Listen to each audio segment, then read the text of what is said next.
Hi, it's Money44 here, and today I would like to invite you to a short review of the Specna Arms Gun Case V2.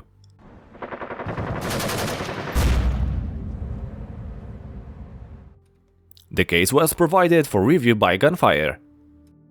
The case comes to us in a large cardboard box with the case specification printed on it. The case itself is additionally packed in bubble wrap. The case measures 1020 by 450 by 190 mm from the outside, and its internal dimensions is 930 by 370 by 120 mm. The case weighs as much as 8.5 kg. It is made entirely of durable and quite flexible plastic. On the top cover there is a piece of velcro with the Specna Arms logo, to which we can attach patches. The case is closed with 6 large clasps, with a locking button to prevent accidental opening of it. It also has 4 metal but not steel padlock mounts so that we can secure the contents during transport. The cover has as many as 4 large hinges. There are 2 transport handles, one on the longer side and the other on the top. Both lock in the lower position, making them more difficult to damage during transport.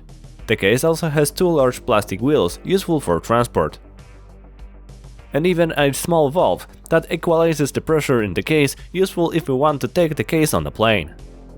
After opening the case, we can see that the lid has a seal. There isn't information on the box that the case is waterproof, but I didn't find such information on Gunfire. The interior of the case is lined with foam. The cover has a wavy foam that is not glued to it. And in the lower part we will find 3 layers of foam. The first 2 are already cut, so we can easily adjust the case to our needs by tearing out pieces of the foam and thus making room for our equipment. Most models of assault rifles will fit in the case, and maybe something even like a DMR or a support rifle. But classic bolt-action rifles will be too long.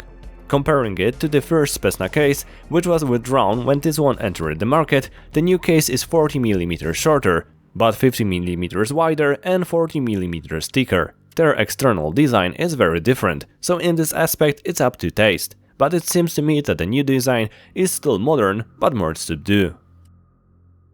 What will it look like after a long-term use? Since it looks like it's made of the same material as the first one, I think I can answer this question based on it.